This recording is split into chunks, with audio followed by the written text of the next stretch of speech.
Assalamualaikum warahmatullahi wabarakatuh. Selamat pagi anak-anak. Selamat ketemu kembali yang sekian kali dengan Pak Wagio, yaitu berupa layanan bimbingan. Namun sebelumnya seperti biasanya ya, kita berdoa terlebih dahulu sebelum kita memasuki materi. Oke? Berdoa mulai.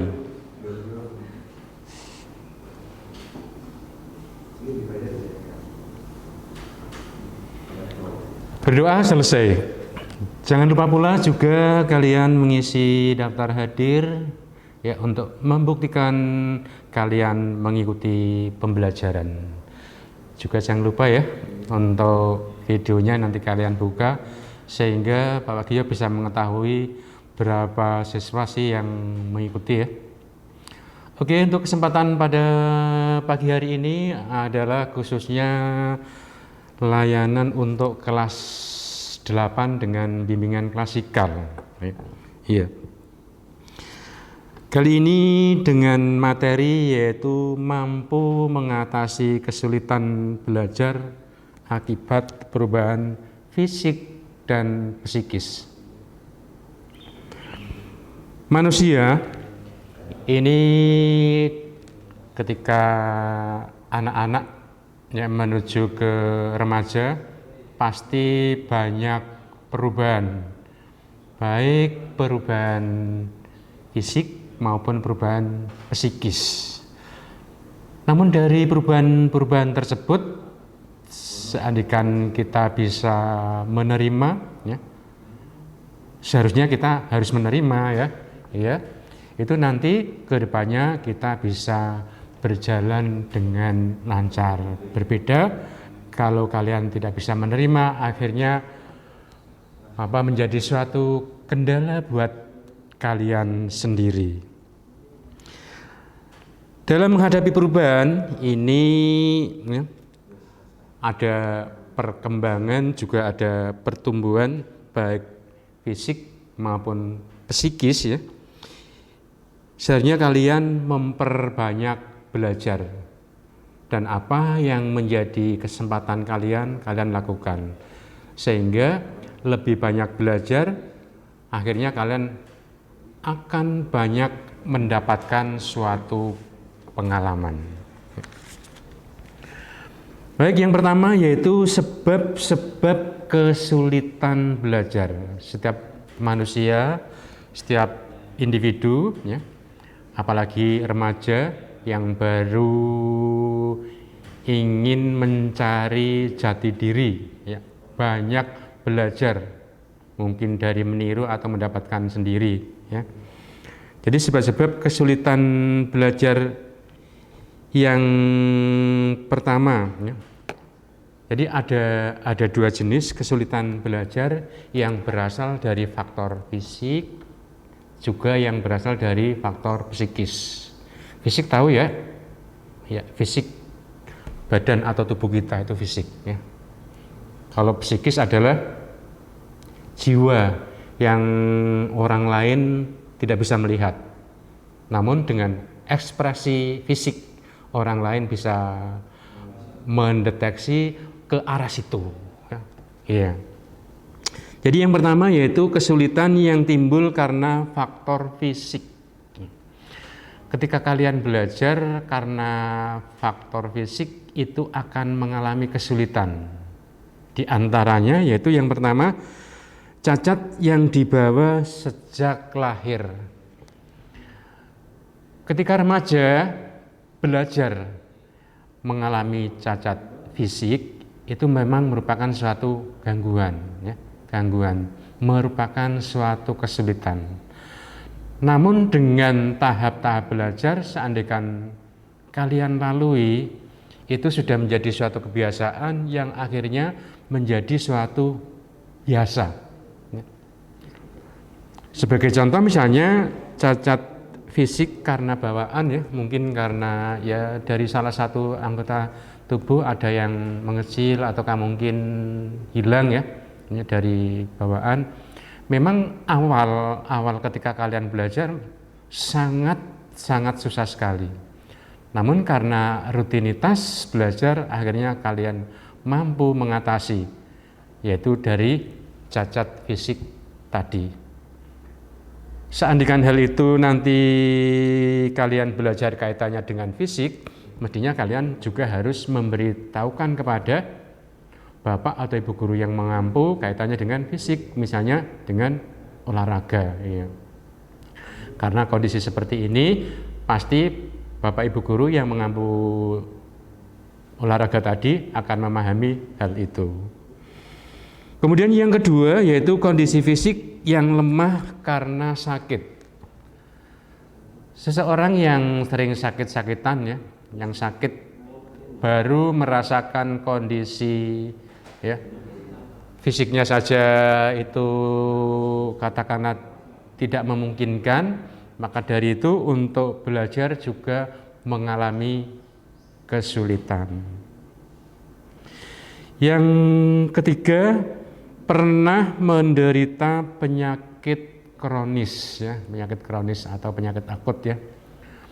Penyakit yang berkepanjangan, yang lama sekali, itu penyakit kronis.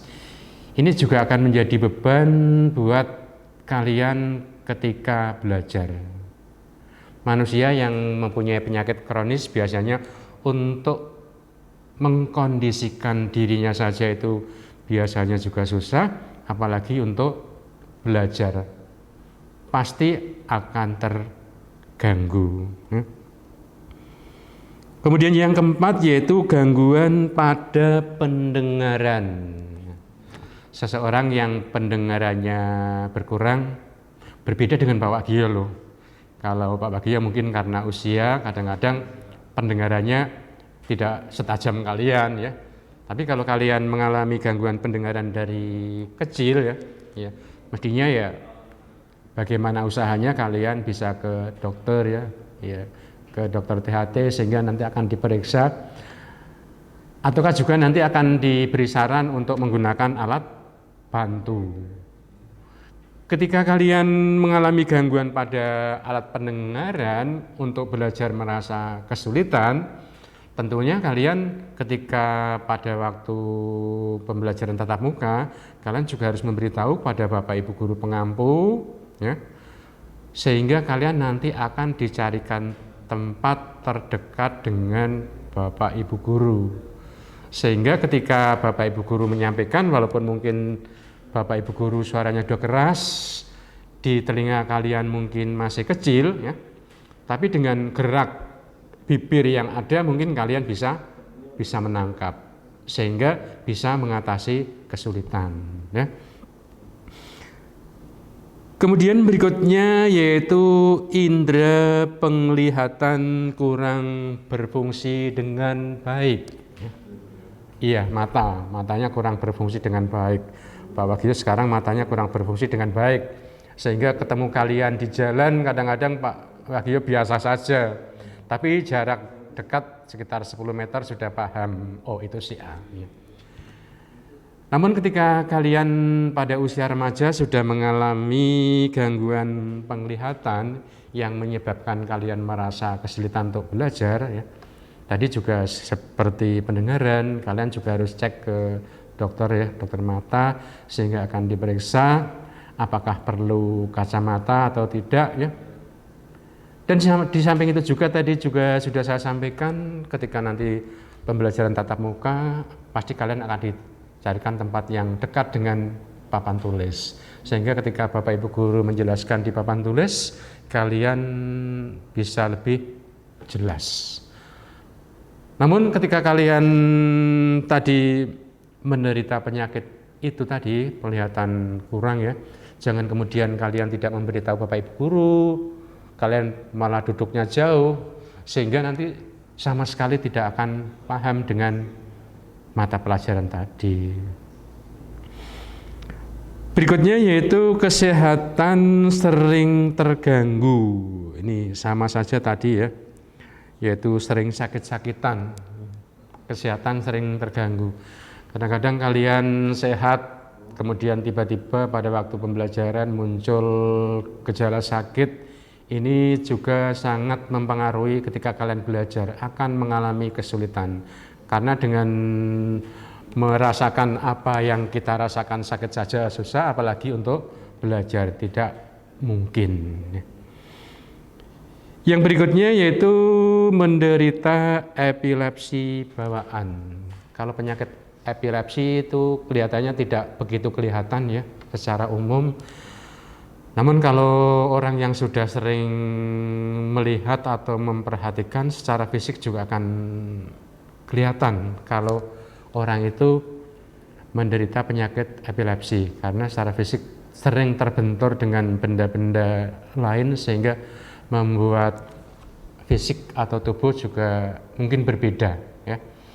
Jadi ketika menderita penyakit epilepsi bawaan juga sulit untuk belajar, mengalami kesulitan karena yaitu Pak Guru sering menyaksikan orang yang menderita penyakit epilepsi tiba-tiba kambuh, kemudian jatuh, terbentur, terbentur oleh benda, sehingga mau tidak mau bagian kepala sering terbentur, mungkin juga sulit untuk mengikuti pembelajaran.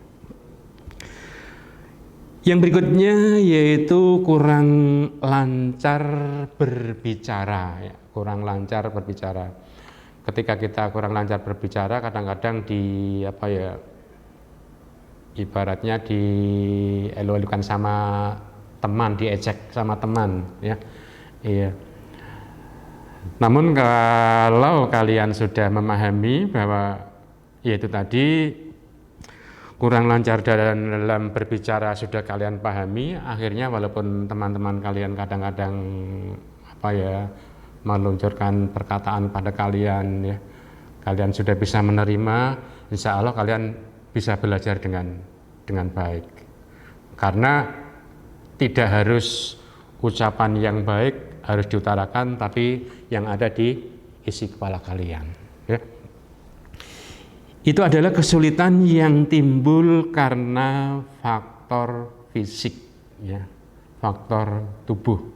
Sehingga ketika kalian nanti belajar dengan gangguan faktor fisik, kalian harus cepat-cepat memberitahu kepada guru yang mengampu atau yang mengajar, sehingga guru tersebut akan memahami kekurangan kalian, ya. Tidak mungkin Bapak Ibu guru dengan mengetahui kekurangan kalian langsung kalian mungkin disuruh keluar, tidak boleh ikut pelajaran, tidak mungkin. Justru malah mungkin lebih diistimewakan, duduk saja di bagian depan. Ya, yang Bapak Ibu guru tadinya menjelaskan mungkin suaranya kurang, ya akhirnya volumenya ditambah sehingga kalian akan bisa memahami.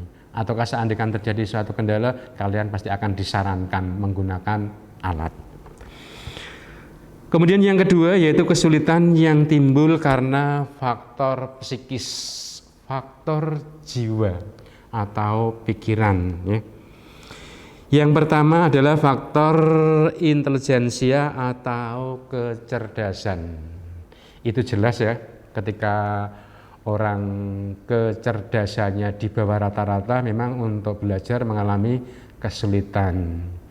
Namun dengan cara, kalau orang Jawa telaten, ya, rutinitas belajar, kalian akhirnya nanti bisa mengikuti, ya.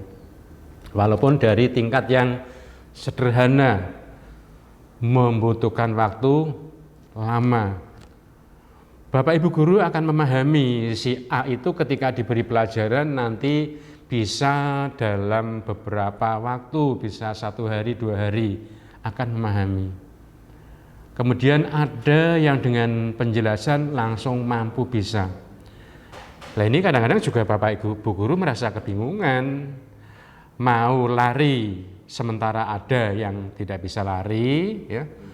Iya, mau jalan mau pelan sementara yang lari menunggu, ya. Iya, akhirnya saling mengisi. Sehingga yang tadi kecerdasannya kurang, ya, juga bisa mengikuti, yang cerdas juga bisa memahami, ya. Iya. Yang kedua yaitu faktor perhatian.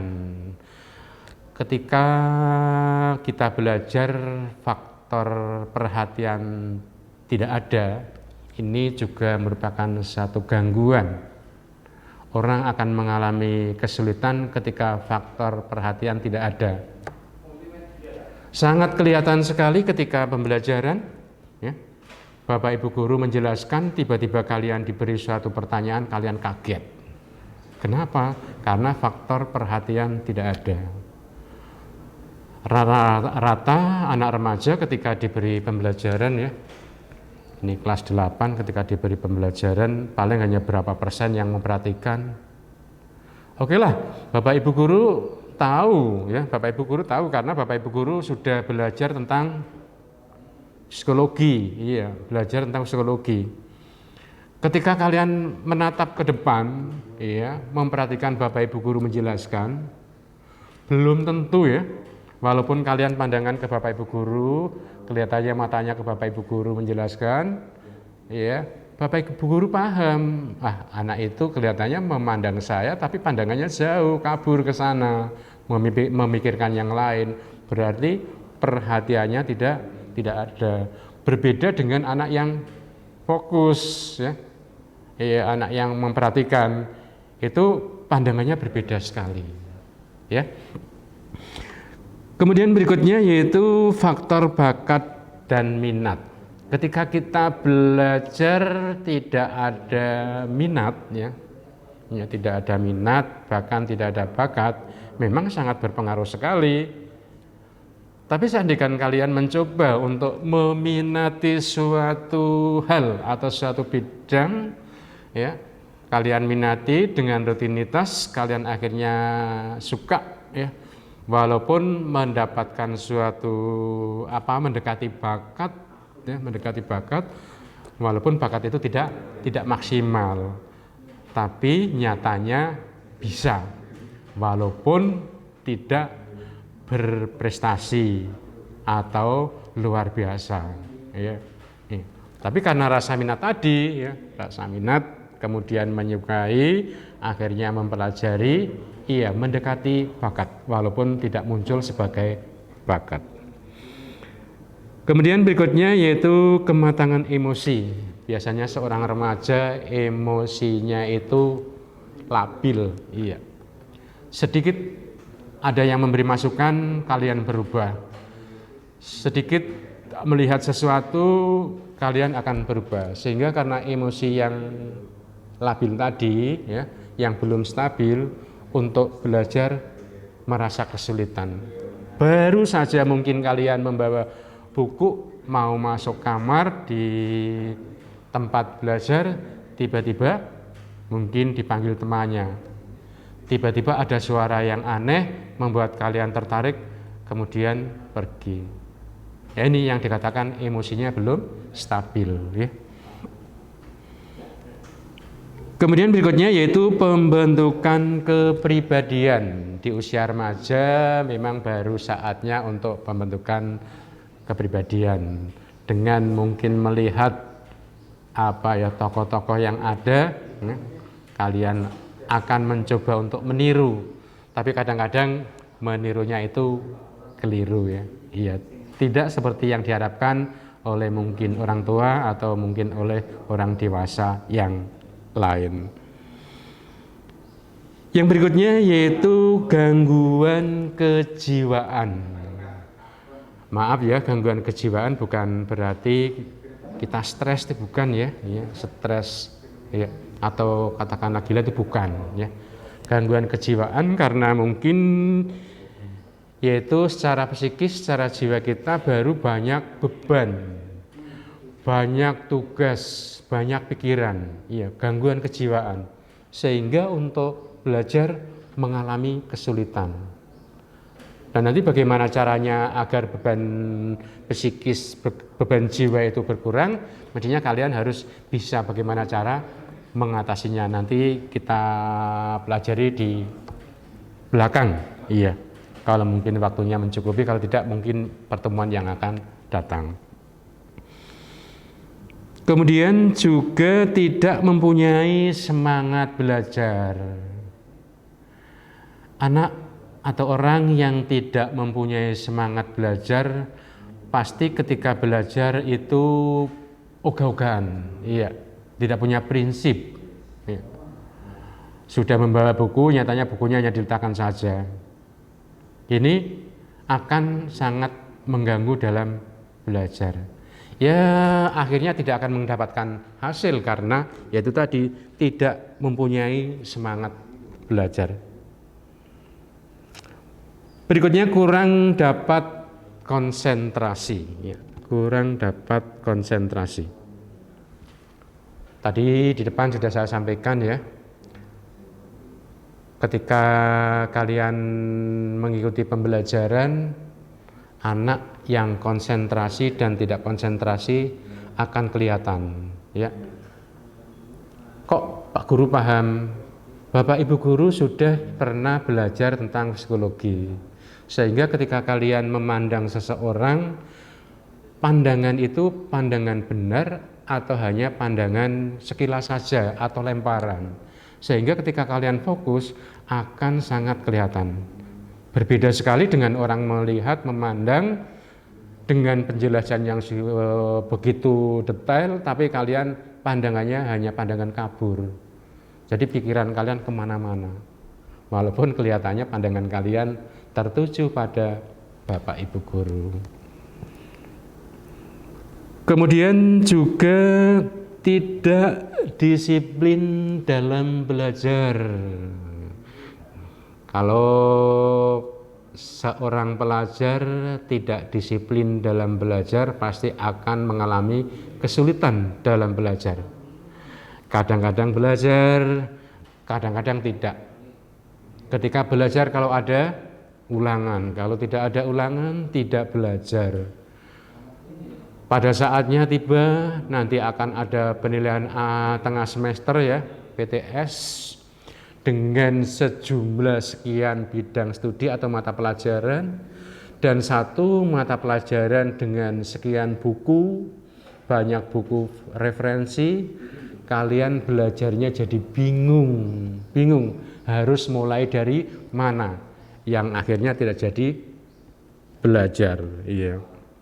Jadi tidak disiplin. Kalau yang disiplin, mungkin pertemuan depan pernah saya sampaikan, hanya menggunakan waktu sedikit sajalah ya, mungkin 5 menit mencoba untuk belajar, mungkin membaca 5 menit cukup, iya. Tapi suatu saat kalian jangankan 5 menit, 1 jam pun kalian belum cukup, iya. Sampai berjam-jam kalian belajar karena sudah, yaitu ibaratnya mendarah daging, sudah menjadi suatu kebiasaan, sudah menjadi suatu keinginan, saya harus selalu belajar dan belajar ya. Berikutnya adalah kurang percaya diri. Orang yang kurang percaya diri biasanya untuk belajar mengalami kesulitan. Disuruh tampil saja di depan untuk mengerjakan enggak mau karena tidak percaya diri, sehingga untuk mengerjakan tidak bisa. Untuk menyampaikan kata-kata karena tidak percaya diri, sehingga kalian pada waktu menyampaikan kata-kata saja banyak keliru. Ya. Ini juga merupakan suatu kesulitan belajar dari faktor psikis atau faktor jiwa. Berikutnya yaitu tidak mempunyai prinsip. Ketika kita belajar tidak mempunyai prinsip, akhirnya belajarnya asal-asalan. Buat apa sih kita belajar? Toh tidak belajar juga bisa makan. Namun ketika kalian punya prinsip, ya, saya pulang sekolah nanti harus mengerjakan ini. Nanti jam sekian saya baru belajar. Karena nanti saya juga setelah selesai dari pendidikan di SMP atau setelah kelas 8 menuju kelas 9 saya harus meraih peringkat yang pertama. Saya tidak ingin peringkat saya diambil oleh orang lain atau anak lain. Itu prinsip ya. Kemudian berikutnya yaitu tidak mempunyai cita-cita. Ketika kita belajar kok tidak mempunyai cita-cita, seolah-olah kita sia-sia, ya. Belajarnya tidak ada gunanya, tidak ada manfaatnya. Saya belajar untuk apa ya? Cita-cita saya nggak ada, buat apa? Kita jangan memandang saat sekarang, ya. Saat sekarang kondisi saya ini seperti apa. Saya belajar saja hanya terpaksa agar mengenal tulisan atau hitungan, ya. Jangan memandang seperti itu. Ke depan kehidupan kita semakin berat, semakin canggih, sehingga harus banyak belajar. Maka dari itu tanamkan cita-cita kalian, walaupun mungkin cita-cita kalian sederhana. Namun suatu saat kalian setelah punya cita-cita sederhana tercapai, kemudian kalian mempunyai cita-cita lagi. Walaupun sudah tua juga boleh mempunyai cita-cita yang lebih tinggi lagi, ya. Iya, sehingga kalian akan bisa memenuhi hidupnya, bahkan mungkin lebih atau luar biasa. Itu tadi yaitu kesulitan belajar yang ditimbulkan dari psikis. Jadi dalam diri kita, ya, dalam diri kita itu ada fisik dan psikis yang kelihatannya orang hanya bisa melihat dari fisiknya saja, ya. Iya. Pertama kali kita menjumpai orang dengan melihat fisiknya besar, tinggi, kekar, iya. Tapi setelah kalian kenal beberapa lama kok psikisnya itu kecil, ya. Jadi ketika berteman dengan kalian ada ulat saja itu sudah lari, ya. Mau ada imunisasi saja udah pergi jauh, bahkan mungkin di kamar mandi kunci, ya. Karena ya itu tadi, ya, belum tentu orang yang tinggi besar itu dengan jiwa itu juga mengikuti besar, belum tentu, ya. Iya. Itu tadi, ya, hal-hal yang kaitannya dengan kesulitan belajar antara fisik dan psikis. Kemudian berikutnya yaitu faktor kesulitan belajar yang berasal dari luar. Tadi dari dalam, ya, dari dalam diri kalian. Itu ada dari fisik dan psikis. Sekarang yang dari luar. Ya, dari luar dari siapa saja, ya. Itu bisa dari keluarga, kemudian dari sekolah, dari tetangga atau teman, juga bisa dari media, ya, dari media. Bagi yang pertama yaitu faktor kesulitan belajar yang berasal dari keluarga. Ini biasanya orang tua cara mendidik anaknya, ya, itu dengan sifat otoriter atau menggunakan kekerasan, sehingga anak tidak punya kesempatan untuk mengungkapkan pendapat seorang anak seolah-olah itu dianggap tidak betul, tidak baik, ya. Iya, jadi sangat berpengaruh sekali ketika pendidikan orang tua otoriter. Otoriter berbeda dengan disiplin, loh. Iya, disiplin pasti ada alasan tersendiri. Tapi kalau otoriter itu hanya semaunya orang tua. Harus seperti ini, harus seperti ini, harus seperti ini. Tapi kalau disiplin berbeda, karena kalau disiplin pasti punya tujuan. Anak dibuat harus seperti ini, nantinya akan seperti ini, ya. Iya, itu sangat berpengaruh sekali, yaitu pendidikan orang tua yang ada di rumah. Kemudian yang kedua, hubungan orang tua dengan anak yang kurang harmonis, kurang baik. Apakah ada? Pasti ada, pasti ada. Jadi hubungan antara orang tua dengan anak tidak harmonis. Kadang-kadang hanya suatu permasalahan yang kecil, ya, karena mungkin juga kondisi keluarga, akhirnya timbul bahkan menjadi permasalahan yang besar. Sehingga kalian akan merasa kesulitan ketika kalian belajar. Juga kemudian sikap orang tua dalam menghadapi anaknya, sikap orang tua dalam menghadapi anak. Itu hampir sama tadi ketika pendidikan otoriter ya. Iya. Jadi ketika menghadapi anak selalu anak disalahkan terus, tidak punya kesempatan untuk berbuat. Sudah membantu, ya namanya anak membantu biasanya ya semampunya ya enggak, iya semampunya. Tapi belum dianggap membantu, masih disalahkan. Jadi sikap orang tua dalam menghadapi anak tidak menghargai ya.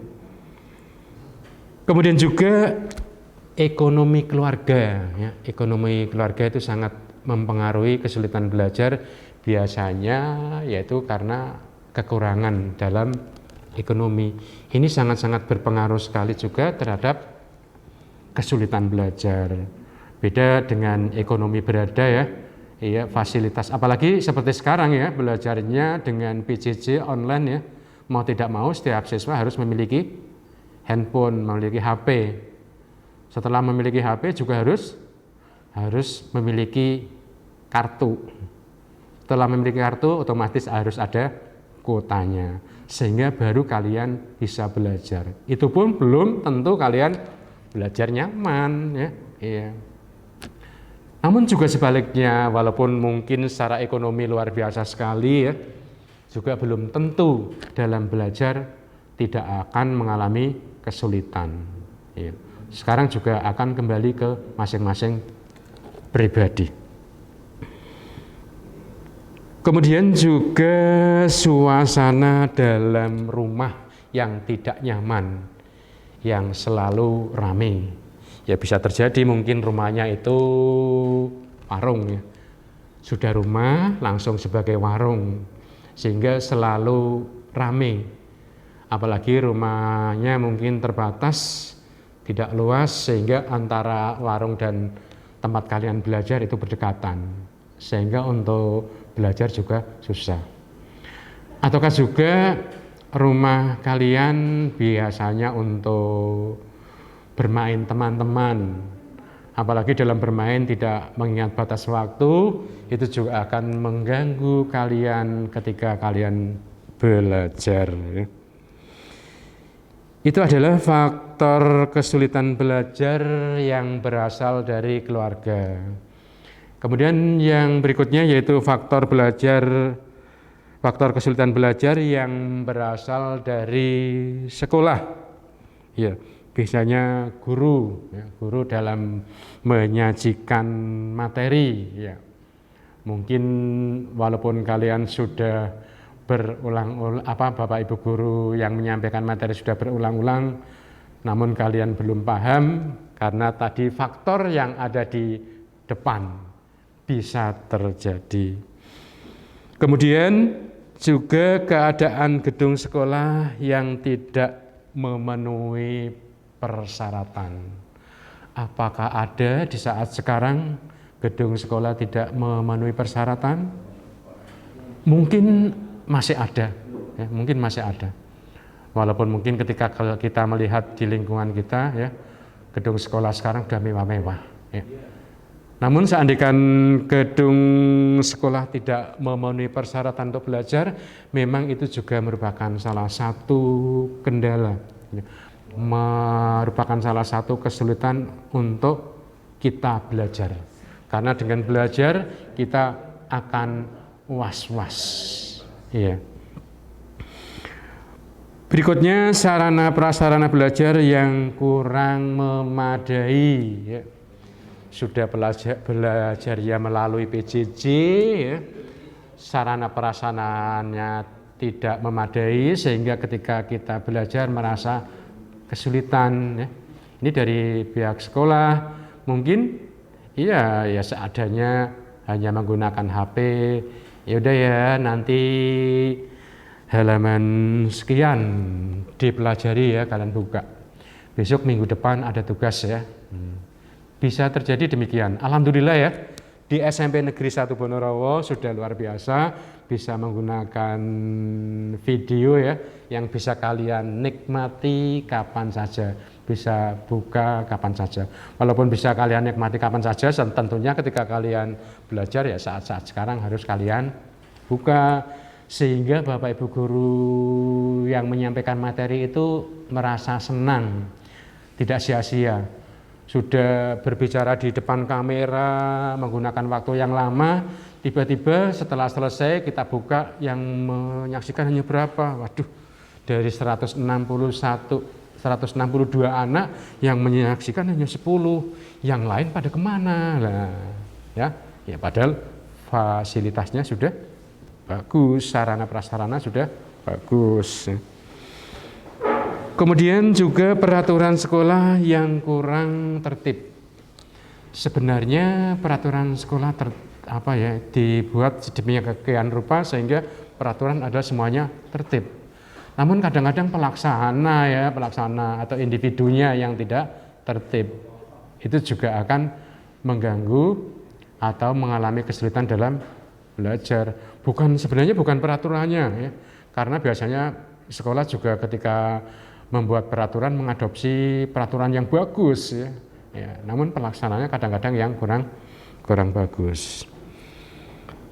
Kemudian faktor kesulitan dari luar yang ketiga adalah faktor media ya. Iya, faktor media. Sekarang kita belajar melalui PJJ, tadi saya sampaikan mau tidak mau harus memiliki HP ya, memiliki HP. Sudah Pak, sudah memiliki HP. Ada kartunya enggak? Belum ada Pak. Ya, butuh kartu. Sudah punya kartu, sudah ada isinya belum? Nah, butuh isi. Nah, ini pun nanti paling bisa berjalan beberapa saat ya. Tidak mungkin dalam sekian hari, sekian minggu, sekian bulan kuota tersebut ya dianggap awet ya. Pasti akan berkurang dan berkurang bahkan habis. Itu faktor media ya. Kemudian juga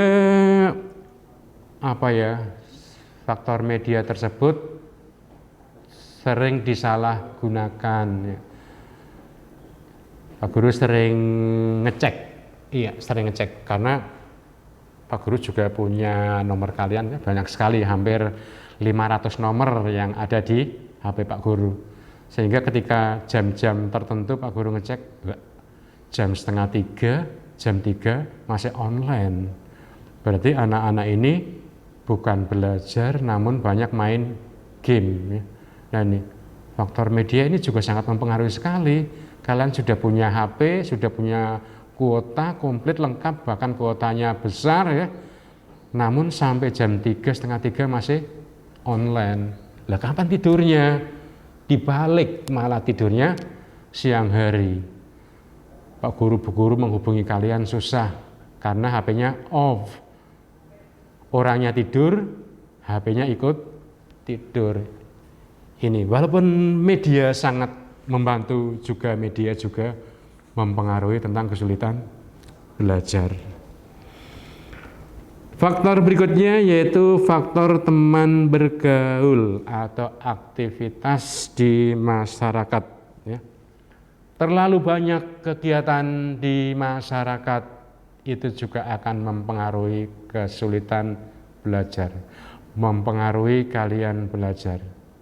Karena biasanya anak-anak yang cerdas ya, anak-anak yang cerdas di sekolah juga dimanfaatkan untuk ketua kelas, pengurus kelas, untuk pengurus OSIS, ketua OSIS, untuk pengurus Bantara menjadi Bantara, kemudian juga di di PMR ya, iya.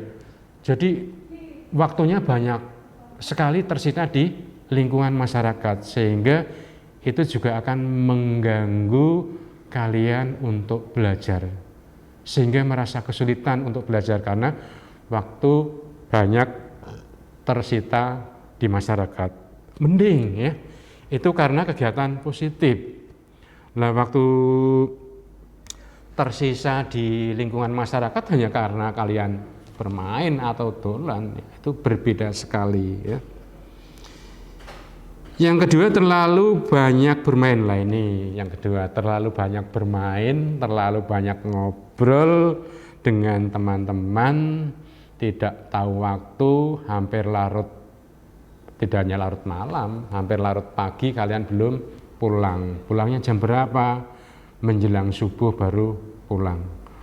Ada satu dua ya, kelihatannya tidak hanya satu dua, karena Pak Guru juga ketika di tengah malam bangun, kadang-kadang Pak Guru buka HP, ngecek. Aduh, apalagi ketika kalian off ya. Kan kalau kalian off, nanti di HP akan kelihatan jam berapa ini anak tadi mematikan HP. Tadi saya juga melihat ada yang mematikan HP, yaitu jam 02.31. Kita lihat. Nah ini jam sekian anak belum tidur, lah tidurnya ya itu tadi. Pagi hari, siang hari, sampai sore hari baru bangun ya. Ini karena tadi terlalu banyak bermain dan ngobrol dengan teman yang tidak ingat waktu, sehingga akan berpengaruh sekali. Dan berikutnya yaitu bergaul dengan teman-teman yang berperilaku negatif. Ini juga akan sangat berpengaruh sekali terhadap pembelajaran atau terhadap kalian belajar. Kemudian berikutnya yaitu faktor kesulitan belajar karena cara belajar. Cara belajar juga akan mempengaruhi sekali ya.